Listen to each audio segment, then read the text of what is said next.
சக்தி ஜோதிட குழுவின் சார்பாக ஸ்ரீ குபேரன் டிவி நேயர்கள் அனைவருக்கும் அநேக நமஸ்காரங்கள். பாலும் தெளிதேனும் பாகும் பருப்பும் இவை நாளும் கலந்துனக்கு நான் தருவேன் கோலம் செய் துங்கக் கரிமுகத்து தூமணியே நீ எனக்கு சங்கத்தமிழ் மூன்றும் தா. யோ நித்யமச்சுதபதாம்புஜயுக்மருக்ம வியாமோஹதஸ்ததிதராணி த்ரணாயமேனே அஸ்மத்குரோர் பகவதோ சதேக சிந்தோஹோ ராமானுஜஸ்ய சரணோ சரணம் பிரபத்யே ராமானுஜதாசோஸ்மி. ஜோதிட குழுவின் சார்பாக ஐப்பசி மாத பலன்களை பற்றி பார்ப்பதற்காக நாங்கள் அனைவரும் வந்திருக்கின்றோம். டாக்டர் ஹரிஹர சர்மா ஐயா அவர்களும் தென்சிலூர் சம்பத்தையங்கார் அவர்களும் அடியேன் சக்தி சோமையா நானும் வந்திருக்கின்றோம். அனைவருக்கும் ஹரிஹர சர்மாவின் பணிவான நமஸ்காரங்கள். நாம் ஒவ்வொரு மாதமும் தமிழ் மாத பலன்கள் பார்த்துக்கிட்டு வரோம். அதுபடி இன்றைக்கி நாம் பார்க்க போகிறது ஐப்பசி மாத பலன்கள். இப்போ இந்த ஐப்பசி மாதத்தில் கிரகங்கள் என்ன நிலவரத்தில் இருக்கிறாங்க, என்னென்ன விசேஷ தினங்கள் இருக்குது அப்படின்ற சொல்ல போகிறோம். அதுக்கு முன்னாடி நம்மளோட நேயர்களுக்கு எங்களோட சக்தி ஜோதிட குழு சார்பாக சிறு விளக்கங்கள் அளிக்கிறதுக்கு கடமைப்பட்டிருக்கிறோம். நாங்கள் சொல்கிறது எல்லாமே கோச்சார பலன்கள், கோள் சார பலன்கள். அப்படின்னாக்க இன்றைய தினம் கிரகங்கள் என்ன நிலையில் இருக்குது, ஐப்பசி 1லேருந்து ஐப்பசி 30 வரையிலும் கிரகம் என்ன நிலவரம் இருக்குது அப்படின்ட்டு. இப்போ நம்மளை பொறுத்தளவுக்கு மேஷராசி அப்படின்னு எடுத்துக்கிட்டோம்னாக்க அஸ்வினி பரணி கார்த்திகை அது 3க்கும் இது பொருந்துமா அப்படின்னா பொருந்தாது. இது கைட்லைன் ஒன்லி, இதை மாதிரி இருக்கும்னு வழிகாட்டுறோம். இதை பொறுத்தளவுக்கு ஒரு சில பேருக்கு அஸ்வினி நட்சத்திரத்தை பிறந்தவங்களுக்கும் பரணி நட்சத்திரம் பிறந்தவங்களுக்கும் தசாபுத்தியின் அடிப்படையில் வேறுபடுறதுக்கு வாய்ப்புகள் உண்டு. இதை வழிகாட்டியாக எடுத்துக்கலாமே தவிர இதுதான் முழு பலன்கள் அப்படின்றது எதிர்பார்ப்பது தவறு. அப்படி நீங்கள் முழு பலன்களும் வேணும்னாக்க அந்த கீழே ஓடுற ஸ்க்ராலில் ஓடுற 3 நம்பரில் யாருக்காக ஒருத்தருக்கு ஃபோன் பண்ணி அவங்கள்ட்ட விளக்கம் கேட்டுங்க. ஏன்னா எல்லாரும் ஒரே இது இருக்காது. அஸ்வினி பரணி கார்த்திகைன்னு உதாரணம் எடுத்துட்டோம்னாக்க ஒவ்வொருத்தருக்கும் தசாபுத்தியின் அடிப்படையில் ப்ராப்ளம் வரும். அதனால் அதை நீங்கள் எதை எடுத்துக்க வேண்டாம், இது வழிகாட்டி மட்டும்னு சொல்லிக்கிறதுக்கு இந்த சக்தி ஜோதிட குழு கடமைப்பட்டிருக்கு.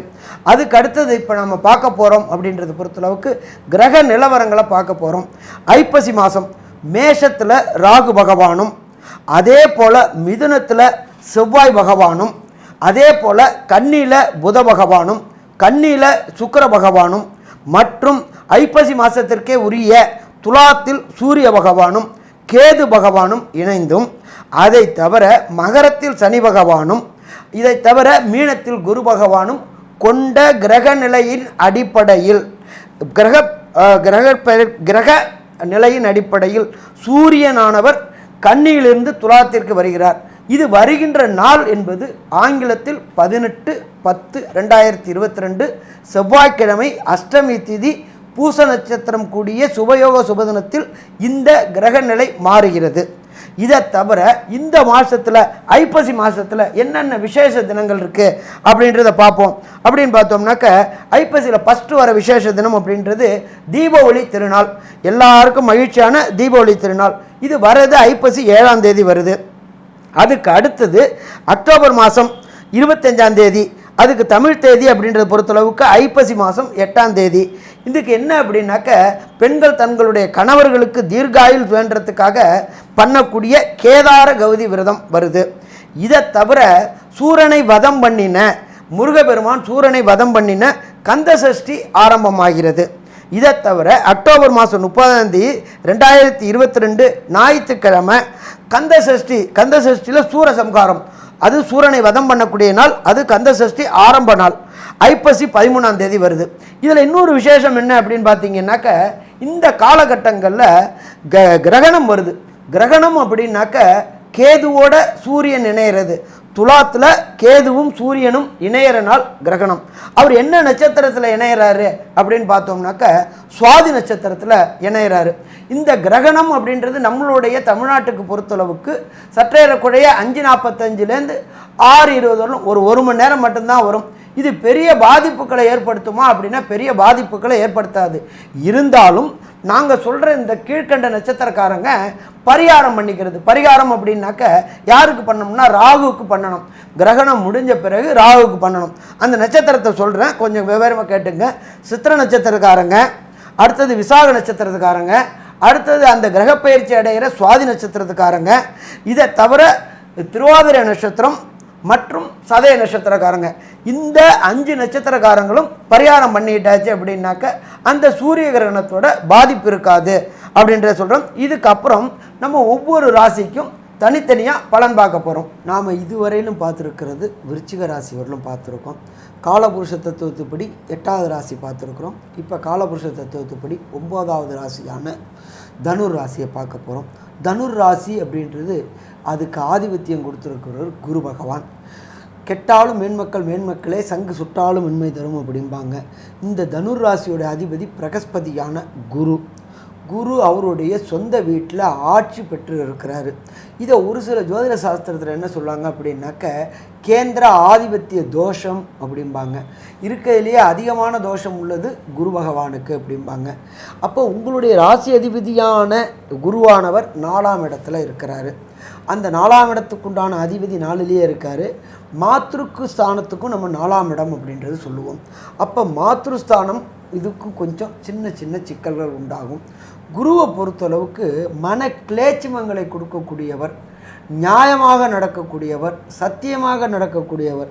இந்த குருவோடைய ராசிக்காரங்கள்கிட்ட போயிட்டு இந்த கையில் கோடி ரூபாயும் இந்த கையில் மரியாதையும் அப்படின்னு சொன்னாக்க கோடி ரூபாயை உதாசீனப்படுத்திட்டு மரியாதை எதிர்பார்க்கக்கூடிய நபர்கள். அப்போ இந்த மரியாதை எதிர்பார்க்கக்கூடிய நபர்கள்ட்ட நாம் நல்லபடியாக பழகினோம் அப்படின்னா அவங்க நம்பிக்கையை பெற்றோம்னாக்க நல்ல காரியங்கள் நடைபெறும். அடுத்தது பார்த்தோம் அப்படின்னாக்க ராசிக்கு 2ஆம் இடமான குடும்பஸ்தானத்தில் குடும்பஸ்தானாதிபதியான சனி பகவான். அதுக்கு 2ல் சனி. எப்பொழுதுமே நம்ம என்ன சொல்லுவோம் ஜோதிட சாஸ்திரத்தில் 2க்கும் 3க்கும் உடையவர் 2லேயே இருக்கிறாரு. கம்யூனிகேஷன் பாவாதிபதி வாக்குஸ்தானாதிபதி 2 பேருமே 2ல் இருக்கிறாரு. அப்போ இந்த காலகட்டங்களில் தேவையற்ற வாதம், தேவையற்ற விதாண்டாவாதம். ஏன்னா உங்களுக்கு ஒரு ஜோதிட சாஸ்திரம் சொல்லுவாங்க வாக்கில் சனிப்பா அப்படிம்பாங்க. நீங்கள் சொல்லக்கூடிய காரியங்கள் ஒரு சில நேரங்களில் பலித்து விட வாய்ப்புகள் உண்டு. நீங்கள் சொல்லுகின்ற நேரமும் எல்லாம் கை கொடுத்துச்சு அப்படின்னாக்க நீங்கள் அது நல்லது சொன்னாலும் சரி பலிக்கிறதுக்கு வாய்ப்புகள் உண்டு, கெட்டது சொன்னாலும் பலிக்கிறதுக்கு வாய்ப்புக்கு உண்டு. 2, 3 கூட 2ல் ஆட்சி பெற்று இருக்கார். அதனால் யாருக்கும் எந்த விதமான ஆலோசனை கூறுவதையும் தவிர்க்கவும். கேட்டால் சொன்னோம்னா அது நல்லாயிருக்கும், கேட்காத இடத்துல நாம் சொன்னோம் அப்படின்னா நமக்கு நாமளும் சங்கடத்தை ஏற்படுத்திப்போம், அதே போல் அவங்களுக்கும் சங்கடத்தை ஏற்படுத்துவோம். அடுத்தது பார்த்தோம்னாக்க இந்த ராசிக்கு 5க்கும் 12 கூடையவர் அங்காரகன். அந்த அங்காரகன் இருக்கிற இடம் சப்தமத்தில் இருக்கிறாரு. சப்தமத்தில் இருந்துக்கிட்டே அவர் என்ன பண்ணுறாரு அப்படின்னாக்க ராசியையும் பார்க்குறாரு, 2வது இடத்தையும் பார்க்குறாரு. இந்த காலகட்டங்களில் குடும்ப அமைப்பில் சில குழப்பங்கள் உண்டாகிறதுக்கான வாய்ப்புகள் உண்டு. Highly emotion, highly sensitive. அதாவது டக்குன்னு வார்த்தையை விட்டுட்டோம்னா அள்ள முடியாது. அப்போ இந்த காலகட்டங்களில் வார்த்தையை விடுறது தவிர்க்கணும். கொஞ்சம் கோபத்தை தணிக்கிறது தவிர்க்கணும். அப்படி கோபம் வந்துச்சுன்னாக்க சிவனே சிவனே அப்படின்னு சொல்லிவிட்டோம்னாலும் சரி, நாராயணா நாராயணான்னு சொன்னாலும் சரி, அந்த கோபம் தவிர்க்கப்படும். க்ஷண நேர கோபம் பல ப்ராப்ளங்களை கொண்டு விடும். அதனால் இந்த காலகட்டங்களில் தனுர் ராசிக்காரங்க கொஞ்சம் எச்சரிக்கையோடு இருக்கிறது மிக சிறப்பு. இப்போ இந்த ராசிநாதனான குரு 4ஆம் இடத்திலிருந்து 5ஆம் பார்வை, 7ஆம் பார்வை, 9ஆம் பார்வை, இந்த 3 பார்வைகளும் என்னென்ன நற்பலன்களை தருவார் அப்படின்றத நம்மளுடைய தென் திருவள்ளூர் சம்பத்தையாங்கிறவங்க சொல்லுவாங்க. ஐயா அற்புதமாக அதாவது தனுசு ராசி, அதாவது மூலம், பூராடம், உத்திராடம், 1ஆம் பாதம் சந்த 9 பாதங்களை கொண்ட தனுர் ராசியை பற்றி மிகவும் அருமையாக சொன்னாங்க. இப்போ குரு ஆட்சிநாதன், குரு 4ஆம் இடத்துல இருக்கார். 4ஆம் இடத்துலேருந்து அவருக்கு உண்டான 5ஆம் பார்வை, 7ஆம் பார்வை, 9ஆம் பார்வைன்னு சொல்லக்கூடிய தனுர் ராசிக்கு 8ஆம் இடம், 10ஆம் இடம், 12ஆம் இடத்தை பார்க்குறாரு. இப்போ தனுர் ராசிக்கு 8ஆம் இடத்தை பார்க்கறதுனால அந்த இடத்துல வந்து பார்த்தீர்களே, ஏன்னா 8ஆம் இடம் அப்படின்னா வந்து மறைந்த பொருள் அப்படின்னு ஏற்கனவே நம்ம சொன்னோம். மறைந்த பொருள் கிடைக்கிறதுக்கும் 12ஆம் இடம் வலுப்பெற்று போயிருக்கிறதுனால இவர்களுக்கு ஷேர் மார்க்கெட்டில் வந்து there is a sudden boom வந்து இவங்களுக்கு ஃபினான்ஷியல் இது வரக்கூடிய வாய்ப்புகள் மிகவும் அதிகமாக இருக்கும். ஏன்னா 8, 12 தொடர்பு வர்றதுனால, சுபத்துவம் மட்டும் பெறுறதுனால. இப்போ இந்த தனுர் ராசிக்காரர்களுக்கு பார்த்தீர்களேனால் இந்த ஐப்பசி மாதத்தில் வந்து சப்தமத்தில் செவ்வாய் இருக்கார். அதனால் கொஞ்சம் எல்லாவற்றிலையும் ஐயா சொன்னது மாதிரி கொஞ்சம் பொறுமையாக இருக்கிறது ரொம்பவும் நல்லதாக இருக்கும். ஏன்னா 5, 12க்கு உண்டானவர், அவர் 7ஆம் இடத்துல இருக்கார். அதனால் வந்து கணவன் மனைவிக்குள்ளே கொஞ்சம் ஒருத்தருக்கு ஒருத்தர் வாக்குவாதங்கள் கொஞ்சம் அதிகமாகக்கூடிய வாய்ப்புகள் உண்டு. ஏன்னா 7.5 சனி வேறு நடக்குது, முடிகிற தருணம் வந்துடுத்து. அதனால் இந்த காலகட்டத்தில் கொஞ்சம் பொறுமையாக இருக்கிறது ரொம்பவும் நல்லது. குருவினுடைய பார்வை 4ஆம் இடத்திலிருந்து பார்த்தீர்களே ஆனால் 10ஆம் இடத்தை பார்க்கிறார் 7ஆம் பார்வையாக. அதாவது தனுசுக்கு 10ஆம் இடம் அப்படின்னு சொல்லக்கூடிய தொழில் ஸ்தானம் அப்படின்னு சொல்லுவாங்க. அந்த தொழில் ஸ்தானாதிபதியும் 11ஆம் இடத்தில் போய் இருக்கிறதுனால இந்த காலகட்டங்களில், அதாவது ஐப்பசி மாதத்தில் இவர்களுக்கு அவர்கள் தனியாக தொழில் செய்பவர்களேயானால் அவர்களுக்கு தொழிலின் மூலியமாக மிகப்பெரிய லாபம் கிடைக்கக்கூடிய வாய்ப்புகள் மிகவும் அதிகமாக உண்டு. ஏன்னா ஆட்சி பெற்ற சுக்கிரன் 11ஆம் இடத்துல இருக்கார். இதை தவிர பார்த்தீர்களேயானால் 6ஆம் அதிபதியும் 11ஆம் இடத்துல இருக்கிறதுனால இது பெரிய யோகக்காரமாக வேலை செய்பவர்களுக்கும் இருக்கும். ஏன்னா 11ஆம் அதிபதி 6க்கு உண்டானவர் 11க்கு உண்டானவர் 2 பேருமே சுக்கிரன் தான். அவர் ஆட்சி பெற்று போயிருக்கிறதுனாலையும் 9ஆம் அதிபதி நீச்சபங்க ராஜயோகம் பெற்று 11ஆம் இடத்துல இருக்கிறதும் மிகப்பெரிய யோகம். மொத்தத்தில் பார்த்தீர்களேயானால் 9, 10, 11 இந்த 3 கிரகங்களும் 11ஆம் இடத்தில் லாபஸ்தானத்தில் சேர்ந்து இருக்கிறது. அப்படின்றது 9, 10 அதிபதிகள் சேர்ந்து இருக்கிறது அப்படின்னு தர்ம கர்மா அதிபதி யோகம் அப்படின்னு சொல்லுவாங்க. தர்ம கர்மா அதிபதி யோகம் அப்படின்னு சொல்லுவாங்க. அதுவும் லாபஸ்தானத்தில் போய் சேர்ந்திருக்கிறது அப்படின்றதுனால பார்த்தீர்களேயானால் மிகப்பெரிய ஒரு மாற்றங்கள் லாபங்கள் இவர்களுக்கு வரக்கூடும். ஏன்னா ஒரு தர்மத்தை எப்பயோ அவர்களுடைய அதாவது அவர்கள் தகப்பனார் வழியாக பித்திருக்கள் செய்த இது வழியாக பார்த்தீர்களே ஆனால் இவர்களுக்கு மிகப்பெரிய லாபத்தை இந்த காலகட்டத்தில் அவர்களுக்கு ஈட்டி கொடுக்கும். மேலும் பார்த்தீர்களே ஆனால் 12ஆம் இடத்தை குரு பார்க்கிறார். அந்த இடம் சுபத்துவமாகுது. அதனால் இவர்களுக்கு வெளிநாட்டின் மூலியமாகவும் வெளிநாடு சென்று வரக்கூடிய வாய்ப்புகளும் இவர்களுக்கு அதிகமாக இருக்கும் இந்த காலகட்டத்தில். மொத்தத்தில் பார்த்தீர்களேனால் இந்த தனுர் ராசிக்கு 7.5 சனியினுடைய பாத சனி கழுவிடை ஆகிட்டுருக்கு. இப்போ இன்னொரு 3-4 மாதம்தான் இருக்குது. பொறுமையில் ரொம்ப பொறுமை காத்திருப்பீங்க. இவ்வளோ நாளில் நிறைய பணம் விட்டுருப்பீங்க, நிறைய பேர்கிட்ட பிரச்சனைகள் சந்திச்சிருப்பீங்க. இப்போ கடைசி ஒரு 6 மாதம் 1 வருஷம் வந்தால் நல்லா பதப்பட்டு பொறுமையாக இருக்க ஆரம்பிச்சிருப்பீங்க. இது நிச்சயமாகவே ஒரு நல்ல ஒரு விஷயத்தை கொண்டு சேர்க்கும். இன்னும் ஒரு 6 மாதம், அதாவது வர மார்ச் மாதம் கடைசியில் அதாவது 2023 மார்ச்சில் சனி பயிற்சி வருது. அதனுடைய எஃபெக்ட் ஒரு 3-4 மாதம் முன்னாடியே தெரிய ஆரம்பிச்சிடும். அதனால் பொறுமையாக இருக்கிறது ரொம்பவும் நல்லது. மொத்தத்தில் பார்த்தீர்களேயானால் இந்த ஐப்பசி மாதம் நிச்சயமாக உங்களுக்கு தன வரவு அதிகமாக இருக்கும். வெளிநாடு செல்லக்கூடிய வாய்ப்புகள் மிகவும் அதிகமாக இருக்கும். செவ்வாயினுடைய பார்வை இருக்கிறதுனால கொஞ்சம் வேகம் அதிகமாக இருக்கும். பொறுமை காப்பது ரொம்பவும் நல்லது. இதை தவிர இந்த சனியினுடைய பார்வையை பற்றி ஐயா சக்தி சோமையா சொல்லுவாங்க. உங்களுக்கு வாக்குஸ்தானாதிபதி அப்படின்னு சொல்லக்கூடியவர் சனி. அப்போ வாக்குஸ்தானாதிபதியானவர் வாக்குஸ்தானத்திலே இருக்கார். அப்போ வாக்குஸ்தானத்திலே இருந்த போதிலும் 7.5 நாட்டு சனி நடக்கிறது.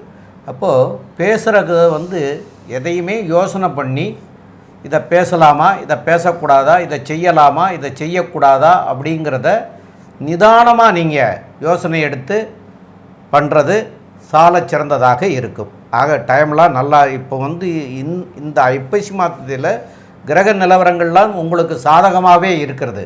வருஷ கிரகங்கள், மாத கிரகங்கள் எல்லாமே சாதகமாகவே இருக்கிறது. இருந்தாலும் இந்த வாக்குஸ்தானத்தில் சனி இருக்கிற காரணத்தினால் நீங்கள் பொறுமையை கையாளணும். அதை பொறுமையை கையாளணுங்கிறத பல தடவை ஐயா சொல்லிட்டாங்க. இருந்தாலும் வாக்கு நீங்கள் பார்த்து இதை சொல்லலாமா, இதை சொல்லக்கூடாதா, இதை செய்யலாமா, ஒருத்தருக்கு வாக்கு கொடுக்குறேன் தாரேன்னு சொல்லி இதை நம்ம தாரேன்னு சொன்னால் கொடுத்துட முடியுமா அப்படிங்கலாம் கொஞ்சம் நிதானமாக யோசனை பண்ணி பொறுமையாக நிதானத்தோடு பண்ணினீங்கன்னா இந்த காலகட்டத்திலையும் நீங்கள் ஜெயிக்கிறதுக்கு உண்டான வாய்ப்புகளை கொடுக்கக்கூடியவர் இந்த வாக்குஸ்தானாதிபதியாகி இருக்கிற சனி 2ஆம் இடத்துல இருந்த போதிலும். ஏன்னா செவ்வாய் வேறு பார்த்துருக்கார். அதனால் நீங்கள் கண்டிப்பாக யோசனை பண்ணி செஞ்சீங்கன்னா ஜெயிக்க முடியும். இது போக அவருடைய பார்வை 7ஆம் பார்வையாக 8ஆம் இடத்தை பார்க்கிறார். அது ஆயுள் ஸ்தானம், பெண்களுக்கு மாங்கல்ய ஸ்தானம்னு சொல்லுவாங்க.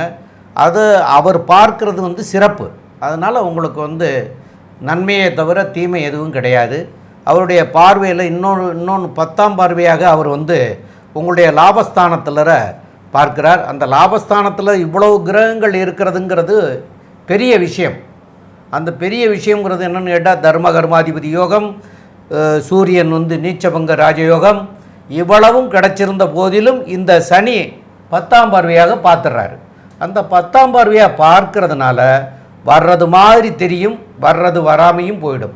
அப்போ நிதானம் இருந்தால் மாத்திரம்தான் அதை நீங்கள் வந்து பெற முடியும். அப்போ நிதானத்தோடு எதையும் செயல்பட்டீங்கன்னா இந்த சனி பகவானால் வரக்கூடிய விளைவுகளில் இருந்தும் நீங்கி நன்மை பெற முடியும் அப்படின்னு சொல்லி, இது மேற்கொண்டு உள்ள இந்த சந்திராஷ்டம தினங்களை பற்றி உள்ள விவரங்கள் என்னைக்கு வருது என்ன ஏதுங்கிறத பற்றி நம்முடைய டாக்டர் ஹரிஹர சர்மா ஐயா அவர்கள் தெளிவாக விவரமாக விளக்கமாக சொல்லுவாங்க. ஐயா நல்லா சொன்னீங்க ஐயா. தனுர் ராசிக்காரங்க பொறுத்தளவுக்கு இந்த மாதத்துலேயும் அடுத்த மாதத்துலேயும் தவிர்க்க வேண்டிய நாட்கள் அப்படின்ற பொறுத்தளவுக்கு 18/10/2022, 19/10/2022, 20/10/2022 மற்றும் நவம்பர் மாதத்தில் 15/11/2022 இந்த 4 நாளும் எச்சரிக்கையோடு இருக்கணும். என்ன எச்சரிக்கை அப்படின்னு பார்த்தாக்கா, இந்த காலகட்டங்களில் கொடுத்த வாக்கை காப்பாற்ற முடியாத தன்மையில் கொண்டு விட்டுருவார். அடுத்தது புதிய காரியம் தொடங்கணும்னு நினச்சாலே அதுக்கே தடுமாற்றத்தை உண்டு பண்ணுவார். அப்போ இதை மாதிரி இருக்கிற காலகட்டங்களில் இந்த 4 நாளும் நாம் நல்ல முடிவுகள் எடுக்கக்கூடியது, உயரிய முடிவு எடுக்கக்கூடியதை தவிர்ப்பது மிக மிக சிறந்தது.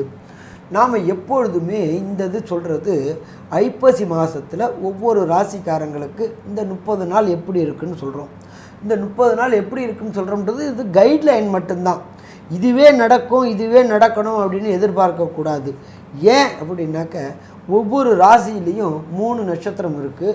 3 நட்சத்திரத்துக்கு 9 நட்சத்திர பாதம் இருக்குது.